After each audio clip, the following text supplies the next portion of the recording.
All right, guys, welcome back to the podcast. You're listening to Weight Loss Without Dieting. My name's Haley Zone. I'm a nutritionist and weight loss expert. And on this podcast, we talk about losing weight while living your life because that is ultimately what you want is to have freedom around food, to be able to go on vacation, enjoy some indulgence with them, come home, not be 10 pounds heavier, and just live your life, have freedom around food. So that's what we really focus on here.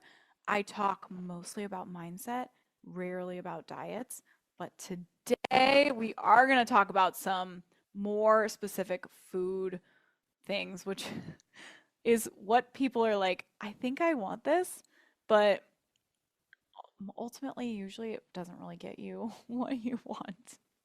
You really need to focus on your mindset if you're going to lose weight successfully. But that's my soapbox, okay? I'm done with it. Am going to get into some more food specific items today. But first, I offer free nutrition consultations to give you a roadmap to weight loss success so that you can know this is what is preventing me from losing weight right now, and this is what I need to do in order to lose weight. You can book yours at my website, basicallyitmeals.com. I'll also put the link in the show notes so you can do that. But that is a free consultation to really give you a ton of insight on what is going what isn't working for you right now, what's keeping you stuck at your weight or continuing to gain weight, and what you need to do in order to lose weight. Okay. So I'll put the link here, basically at meals.com. Go book that now. Everyone who does this is super happy that they did it because it's very, very helpful. Okay, getting into it. Today we're talking about secret nutrition facts nobody knows about. I'm going to give you three. These are three that I don't hear very often out there. I hear a lot of this kind of stuff, but these are ones that when I tell people, they're like kind of surprised. Like they haven't really heard this before. So, number one, over a third of Americans over the age of 50 do not get enough protein because once you get over the age of 50, your protein needs increase. They actually go up. So, most Americans over the age of 50 don't get enough protein. And that number, that one third number, is much higher amongst women. Okay? So keep this in mind. A woman over 50 has an increased need for protein. And in addition to that, she's likely having some hormonal shifts. And protein is really important for those hormonal shifts, for supporting those hormonal shifts and seeing you through those in a less tumultuous way. So, if you're a female over the age of 50, you need more protein. I can almost guarantee you that more protein is going to help. So that needs to be a focus for you. And in addition to that, I'm not going to go into this one because it's not really one of the ones that I am focusing on for this podcast episode. But women over 50, you also need to realign your fat and your carbohydrate intake. So, sugars are really not great for your hormones. Fats are really great for your hormones. Healthy fats, good fats. I'm talking about avocado. I'm talking about olive oil, unheated. I'm talking about coconut oil. I'm talking about um, ghee. Those are great fats to help balance those hormones. Um, and that this like 50 years old right now, they went through the sugar. craze of like low fat, low fat, not the sugar craze, the low fat craze, where we were so fat fearing, we were terrified of fat. And what that really meant was that they took out healthy fats from things and substituted it with sugar. And so, and that's really bad for hormones. And it's certainly not going to be beneficial for that as you get into that 50-ish years and your hormones start to shift. So just knowing that in the back of your mind is really helpful. But ultimately, what we're talking about right now is the protein. So protein is going to be very helpful. Focus on, I love some good solid animal proteins because as one what is he? A cardiologist. He's like world renowned cardiologist. I had the pleasure of speaking with him a couple of times. He's fantastic. And I asked him, I was like, what do you think about animal proteins versus plant proteins for humans? And he said, plant proteins were made for plants, animal proteins were made for animals. We are an animal. We really benefit and metabolize other animal proteins really well. If you have other beliefs, you do you. I'm just saying. So eggs are fantastic. The egg yolk has all of the nutrients in it because the egg yolk is where the fat is. And so many of these nutrients that we need are fat soluble, which means that they're stored in fat. Other animals' fats, other plants' fats. They are stored in the fat. So you have to eat the fat in order to get those nutrients. Egg yolks, eggs and egg yolks, whole eggs is what I'm trying to say. Ultimately here, guys, are fantastic. I do red meat a couple of times a week. I do like clean organic chicken. So one side note, if you have a farmer's market near you, go get to know your farmers. Ask them about how they raise the animals. Ask them about what they're fed. Ask them about their quality of life.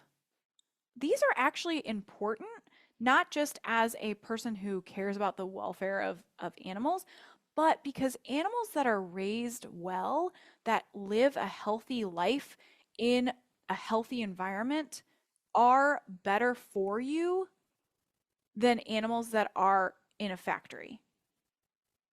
And I'm not going to go into that either, but think about that because it really makes a lot of sense. And animals that are healthy, living a healthy life, don't need the amount of medications that animals that are living an unhealthy life need. And all of those medications go into the animal and then they go into you when you eat it. So that's just a side note. What I've done is I go to my farmer's market. I know my farmers. I know how they raise their animals. I know how they feed the animals and how the animals, how healthy those animals are. And that's really important to me. I want to know that this animal lived a healthy life and is going to be much more beneficial for me in that regard. So do that for yourself, especially ladies, you know, if you've heard a lot about, I'm just going down this rabbit hole right now, guys. This was not planned. Pay attention to where your protein sources are coming from, okay? If you are interested in doing protein powders, I recommend looking at the labels. You don't want a super long label. You want one that's just a couple ingredients. I found one, and I cannot remember the name of the brand right now off the top of my head. Feel free to ask me. You can message me from this episode and ask me if you want me to send you the link. But I cannot remember it off the top of my head. But it is collagen, it is cocoa powder, and like monk fruit. So it's super clean. There's like a couple of ingredients. It's very, very clean. What you don't want is a ton of really highly processed ingredients that they're trying to extract protein from. You also don't want a ton of soy, especially ladies. You're hitting those hormonal years of menopause, like your 50s. All of that soy has a ton of like hormone disruptors in it. You don't want that. So go with something super, super clean. And I do recommend collagen as your protein base. Um, so that's a good list of places to start for upping your protein. Shoot for, 30, 50 grams of protein per meal, depending on how much you weigh. But you do need to increase your protein intake as you age. It's very important. Okay, number two. This one I feel like nobody knows. Every time I say this one, people are like, "What? I had no idea. It's not out there at all." You can't burn fat if you're dehydrated. You have to be properly hydrated in order for your body to use fat as fuel. So if you're trying to lose weight, if you're intermittent fasting, you have to be properly hydrated. I'm not going to tell you a quantity of water that you need to ingest because I don't necessarily believe in that anymore. I used to. I used to like live and die by this. But what you need to do is check your pee. If it's clear, if it's light yellow, you're properly hydrated. If it's anything more, anything darker, if it has a smell to it, you're not hydrated. You are dehydrated. You need to drink water. When you wake up in a state of dehydration because you just spent the last 8 hours not drinking water and exhaling a ton of water. And your body uses all of that water that you have in your system to like knock out a bunch of processes. So it's just depleted a ton of water. So you wake up dehydrated, make sure you're drinking water when you wake up. If you're a big coffee drinker or caffeinated beverage drinker, that can also flush water out of your system. So just check your pee. That's going to be my hydration um, spiel for you. But you can't burn fat if you're dehydrated. So you need to be checking your pee and making sure that you're properly hydrated.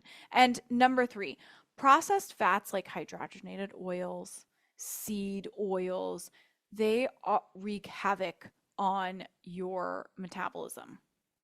So you need to watch your processed packaged foods that you're taking in because a lot of them have these really cheap manufactured highly processed oils in them. Um, Cooking more at home can be really beneficial. Just using real fats, real like olive oil. I don't heat mine. Real butter, real coconut oil. Those are fantastic fats. They're not to be feared, in my opinion, and they are low on that processed scale. The other thing I would do there is pay attention to how they make you feel. When I started upping my fat intake, I felt so much better. Like my energy levels go up, my brain fog went down, my I don't have that same crash at like 2, 3 o'clock that I used to, where I would just like want to pass out on my desk. I don't have that anymore. Feel so much better. And I lost a ton of weight. So paying attention to your fats, how they make you feel, where your energy levels are, where your hunger levels are too. Um, Fat can be really beneficial for balancing hormones. So and I kind of said this in number one, but our hormones are influenced by the food that we take in because insulin is a hormone, leptin is a hormone, ghrelin is a hormone. All of those are related to our food intake. Um, so taking in more fat does not influence your insulin like sugar does, like protein does. So more fat can help to balance your hunger hormones and really help you know, okay, I'm actually hungry as opposed to this is just false hunger. So that's huge. Paying attention to those fats is really, really important. All right. That's my food specific soapbox episode for you today. I hope you enjoyed it. Again, if you have not booked your free nutrition consultation, go to that link and book it now. You're going to love it. All right. I'll see you guys in the next episode. Bye.